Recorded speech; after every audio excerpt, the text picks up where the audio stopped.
ನಮಸ್ತೆ ಎಲ್ರಿಗೂ ನಾನು Kavya welcome back to my YouTube channel. ಎಲ್ಲರೂ ಹೇಗಿದ್ರಾ ಎಲ್ಲರೂ ಚೆನ್ನಾಗಿದ್ರಾ ಅಂತ ಅನ್ಕೊಂಡಿದ್ದೀನಿ।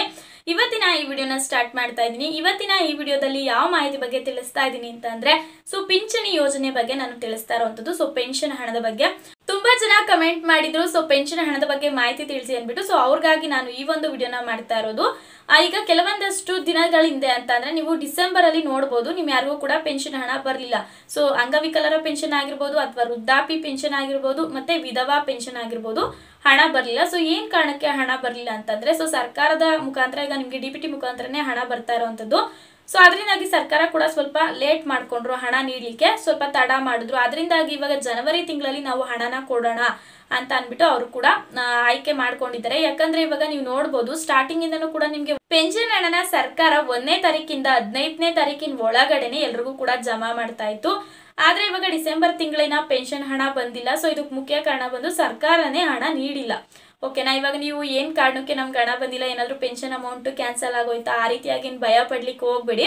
ಯಾಕಂದ್ರೆ ಸರ್ಕಾರದ ಕಡೆಯಿಂದ ಹಣ ನೀಡದೇ ಇರುವಂತದ್ದು ಈಗ ನಿಮ್ಗೆ ಜನವರಿಯಲ್ಲಿ ಸರ್ಕಾರ ಹಣ ನೀಡ್ತೀವಿ ಅಂದ್ಬಿಟ್ಟು ತಿಳಿಸಿದ್ರೆ ಜನವರಿ ತಿಂಗಳಲ್ಲಿ ಯಾವಾಗ ಬರುತ್ತೆ, ಈಗೇನೋ ಜನವರಿ ಬಂದಿದೆ, ಯಾವಾಗ ನಮ್ಗೆ ಹಣ ಸಿಗುತ್ತೆ ಅನ್ನೋದಾದ್ರೆ ಜನವರಿ 1, 2, 3 ಈ ಒಂದು 3 ದಿನಾಂಕನ ಸರ್ಕಾರ ನಿಗದಿಪಡಿಸಿರುವಂತದ್ದು। ಈ 3 ದಿನಾಂಕದಲ್ಲಿ ಹಣ ನೀಡ್ತೀವಿ ಅಂದ್ರೆ 3 ದಿನಾಂಕದಲ್ಲಿ ಯಾವ ದಿನಾಂಕದಲ್ಲಾದ್ರೂ ಕೂಡ ಹಣ ನೀಡಬಹುದು। ಒಟ್ಟಾರೆ 1ನೇ ತಾರೀಕು 2ನೇ ತಾರೀಕು 3ನೇ ತಾರೀಕು ಒಳಗಡೆನೆ ಎಲ್ರಿಗೂ ಕೂಡ ಪೆನ್ಷನ್ ಹಣ ಬರುತ್ತೆ। ಎಲ್ರಿಗೂ ಕೂಡ ಪೆನ್ಷನ್ ಹಣ ಅಂತ ಅಂದ್ರೆ ಅಂಗವಿಕಲ ಪೆನ್ಷನ್ ಹಣ ಮತ್ತೆ ವಿಧವಾ ಪೆನ್ಷನ್ ಹಣ ಮತ್ತೆ ವೃದ್ಧಾಪ್ಯ ವರ್ಗದವ್ರಿಗೂ ಕೂಡ ಪೆನ್ಷನ್ ಹಣ ಸಿಗುವಂತದ್ದು। ಎಲ್ರು ಕೂಡ ತುಂಬಾ ಜನ ಅದನ್ನೇ ಕಮೆಂಟ್ ಮಾಡ್ತಾ ಇದ್ರು, ಇವಾಗ ಹಣ ಬಂದಿಲ್ಲ ಏನಾದ್ರು ನಮ್ದು ಕ್ಯಾನ್ಸಲ್ ಆಗೋಯ್ತಾ ಹಾಗೆ ಹೀಗೆ ಅಂತ। ಯಾರ್ದು ಕೂಡ ಕ್ಯಾನ್ಸಲ್ ಆಗಿಲ್ಲ, ದಯವಿಟ್ಟು ಆ ರೀತಿಯಾಗಿ ಅನ್ಕೊಳ್ಳೋದಕ್ಕೆ ಹೋಗ್ಬಿಡಿ। ಯಾಕಂದ್ರೆ ಗೌರ್ಮೆಂಟ್ ಕಡೆಯಿಂದನೇ ಹಣ ಸಿಗ್ತಾ ಇಲ್ಲ। ಈಗ ವಯಸ್ಸಾದಂತವ್ರಿಗೂ ಕೂಡ ಈಗ ಒಂದು ಪೆನ್ಷನ್ ಹಣದ ಮುಖಾಂತರ ಅವ್ರಿಗೂ ತುಂಬಾ ಯೂಸ್ ಆಗುತ್ತೆ। ಈಗ ಅವ್ರಿಗೆ ಮಾತ್ರೆ ತಗೊಳ್ಳೋದಕ್ಕಾಗಿರ್ಬೋದು ಅಥವಾ ಅವ್ರ ಜೀವನನೂ ಕೂಡ ನಡೆಸೋದಕ್ಕೆ ಆಗಿರ್ಬೋದು। ವಯಸ್ಸಾದ್ಮೇಲೆ ಎಲ್ಲೂ ಕೂಡ ಹೊರಗಡೆ ಕೆಲಸ ಮಾಡ್ಲಿಕ್ಕೂ ಸಾಧ್ಯ ಇಲ್ಲ, ಅಂದ್ರೆ ಇವಾಗ ತುಂಬಾ ಕಷ್ಟ ಆಗುತ್ತೆ ಅಲ್ವಾ ಅವ್ರಿಗೂ ಕೂಡ ಜೀವನನ ನಡೆಸೋದಕ್ಕೆ। ಈಗ ಬರುವಂತಹ ಒಂದು ಹಣದಿಂದ ಅವ್ರಿಗೆ ಬೇಕಾದಂತಹ ಮಾತ್ರೆನೋ, ಈಗ ಅವ್ರಿಗೂ ಆರೋಗ್ಯ ಈಗ ವಯಸ್ಸಾಗಿದೆ ಅಂತ ಅಂದ್ಮೇಲೆ ಆರೋಗ್ಯದ ಸಮಸ್ಯೆ ಇದ್ದೇ ಇರುತ್ತೆ। ಇದಕ್ಕಾಗಿ ಅವರು ಯೂಸ್ ಮಾಡ್ಕೊಂತಾರೆ ಹಣನ। ಆದ್ರೆ ಇವಾಗ ಡಿಸೆಂಬರ್ ತಿಂಗಳಲ್ಲಿ ಹಣ ಸಿಗದೆ ಇರೋದ್ರಿಂದ ಎಲ್ಲರೂ ಕೂಡ ಆತಂಕಕ್ಕೆ ಒಳಗಾಗಿದ್ರೆ, ಏನಕ್ಕೆ ಇಷ್ಟು ತಿಂಗಳು ನಮ್ಗೆ ಪ್ರತಿ ತಿಂಗಳು ಕೂಡ ಹಣ ಸರ್ಕಾರ ಕೊಡ್ತಿದ್ರಲ್ಲ ಏನು ಕೊಡ್ತಾ ಇಲ್ಲ ಅಂತ ಅನ್ಬಿಟ್ಟು ಈಗಾಗಲೇ ನೀವು ನೋಡಬಹುದು ಅನ್ನಭಾಗ್ಯ ಯೋಜನೆಯ ಅಕ್ಕಿ ಹಣ ಕೂಡ ಸಿಕ್ಕಿಲ್ಲ, ಅದು ಕೂಡ ಪೆಂಡಿಂಗ್ ಅಲ್ಲಿ ಇರುವಂತದ್ದು। ಅದೇ ರೀತಿಯಾಗಿ ಈ ಪೆನ್ಷನ್ ಹಣನೂ ಕೂಡ ಆಗತ್ತಾ ಅಂತ ತುಂಬಾ ಜನ ನನಗೆ ಕ್ವಶನ್ ಮಾಡ್ತಾ ಇದ್ರು। ಆ ರೀತಿಯಾಗಿ ಏನು ಕೂಡ ಆಗೋದಿಲ್ಲ, ಯಾಕಂದ್ರೆ ಜನವರಿ ತಿಂಗಳಲ್ಲೇ ಹಣ ನಿಮ್ಗೆ ನೀಡುವಂತದ್ದು ಸರ್ಕಾರ।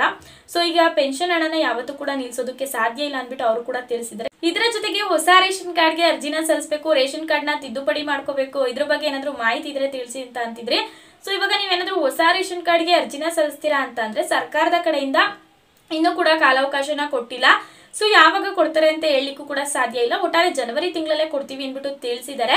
ಆದ್ರೆ ನಿಮ್ಗೆ ತಿದ್ದುಪಡಿಗೆ ರೇಷನ್ ಕಾರ್ಡ್ ತಿದ್ದುಪಡಿಗೆ ಅವಕಾಶ ಸರ್ಕಾರ ಕೊಟ್ಟಿದ್ರು। ನೀವು ಅವಾಗ ರೇಷನ್ ಕಾರ್ಡ್ ತಿದ್ದುಪಡಿ ಮಾಡ್ಕೋಬಹುದಾಗಿತ್ತು। ಡಿಸೆಂಬರ್ 31ಕ್ಕೆ ಎಂಡ್ ಮಾಡಿದ್ರು, ನಾನು ಕೂಡ ನಾನು ವಿಡಿಯೋದಲ್ಲಿ ತಿಳಿಸಿದೀನಿ ನೋಡಿ, ನೀವು ತಿದ್ದುಪಡಿ ಮಾಡ್ಕೊಳ್ಳೋ ಹಾಗಿದ್ರೆ ಡಿಸೆಂಬರ್ 31ರ ಒಳಗಡೆ ನೀವು ರೇಷನ್ ಕಾರ್ಡ್ ನ ತಿದ್ದುಪಡಿ ಮಾಡ್ಕೋಬೇಕು ಅಂದ್ಬಿಟ್ಟು ಕೂಡ ತಿಳಿಸಿದ್ದೆ। ಸರ್ಕಾರ ಏನ್ ಲಾಸ್ಟ್ ಡೇಟ್ ಕೊಟ್ಟಿರ್ತಾರೋ ಅದ್ರ ಒಳಗಡೆನೆ ನೀವು ಇವಾಗ ತಿದ್ದುಪಡಿ ಮಾಡ್ಕೋತಾ ಇದೀರಾ ಅಂದ್ರೆ ತಿದ್ದುಪಡಿ ಮಾಡ್ಕೋಬಹುದು। ಇವಾಗ ನೀವು ಸರ್ಕಾರ ಇವಾಗ ಲಾಸ್ಟ್ 31 ಆಗೋಗಿದೆ ಡಿಸೆಂಬರ್, ಇವಾಗಲೇ ನಾವು ಜನವರಿ ತಿಂಗಳಲ್ಲಿ ಇರೋವಂಥದ್ದು। ಈಗೂ ಕೂಡ ನಾವು ತಿದ್ದುಪಡಿ ಮಾಡಿಸ್ಬೇಕು ಅಂತಂದ್ರೆ ಮಾಡಿಸೋದಕ್ಕೆ ಸರ್ಕಾರ ಕಾಲಾವಕಾಶ ನೀಡಿರೋದಿಲ್ಲ, ಯಾಕಂದ್ರೆ ಸರ್ಕಾರ ಕಾಲಾವಕಾಶ ಕೊಟ್ಟಾಗ ನಾವು ಮಾಡಿಸ್ಕೋಬೇಕಾಗತ್ತೆ। ಅದೇ ರೀತಿಯಾಗಿ ಈಗ ಹೊಸ ರೇಷನ್ ಕಾರ್ಡ್ಗೂ ಕೂಡ ಯಾವ ದಿನದಲ್ಲಿ ಅರ್ಜಿ ಸಲ್ಲಿಸಿ ಅಂದ್ಬಿಟ್ಟು ತಿಳಿಸ್ತಾರೋ ಗೊತ್ತಿಲ್ಲ। ನೀವೆಲ್ಲರೂ ಕೂಡ ರೆಡಿ ಆಗಿರಿ। ಹೊಸ ರೇಷನ್ ಕಾರ್ಡ್ಗೆ ಅರ್ಜಿನ ಸಲ್ಲಿಸೋದಕ್ಕೆ ಏನೇನ್ ದಾಖಲೆಗಳು ಬೇಕಾಗುತ್ತೆ ಅದನ್ನೆಲ್ಲ ಕೂಡ ರೆಡಿ ಮಾಡಿ ಇಟ್ಕೊಂಡಿರಿ। ಈಗ ಸರ್ಕಾರ ನಾಳೆನೆ ನಿಮ್ಗೆ ಏನಾದ್ರು ಹೊಸ ರೇಷನ್ ಕಾರ್ಡ್ಗೆ ಅರ್ಜಿನ ಸಲ್ಲಿಸೋದಕ್ಕೆ ಕಾಲಾವಕಾಶ ಕೊಡ್ತು ಅಂತ ಅಂದ್ರೆ ನೀವು ಆರಾಮಾಗಿ ಹೋಗಿ ರೇಷನ್ ಕಾರ್ಡ್ಗೆ ಅರ್ಜಿನ ಸಲ್ಲಿಸಿ ಬರಬಹುದು। ಆದಷ್ಟು ನೀವು ಈಗಲೇ ರೇಷನ್ ಕಾರ್ಡ್ಗೆ ಬೇಕಾದಂತಹ ಎಲ್ಲಾ ದಾಖಲೆಗಳನ್ನು ಕೂಡ ಜೆರಾಕ್ಸ್ ಮಾಡಿ ಇಟ್ಕೊಂಡ್ಬಿಡಿ, ಅವಾಗ ನಿಮ್ಗೆ ತುಂಬಾ ಯೂಸ್ ಆಗುತ್ತೆ। ನೋಡಿದ್ರಲ್ಲ ಫ್ರೆಂಡ್ಸ್, ಪೆನ್ಷನ್ ಹಣದ ಬಗ್ಗೆ ಮಾಹಿತಿ ಕೂಡ ನಾನು ಈ ವಿಡಿಯೋದಲ್ಲಿ ತಿಳಿಸಿದ್ದೇನೆ ಅಂತ ಭಾವಿಸ್ತೀನಿ। ಇದರ ಜೊತೆಗೆ ನಿಮ್ಗೆ ರೇಷನ್ ಕಾರ್ಡ್ಗೆ ಸಂಬಂಧಪಟ್ಟಂತೆ ಮಾಹಿತಿನೂ ಕೂಡ ತಿಳಿಸಿದ್ದೇನೆ।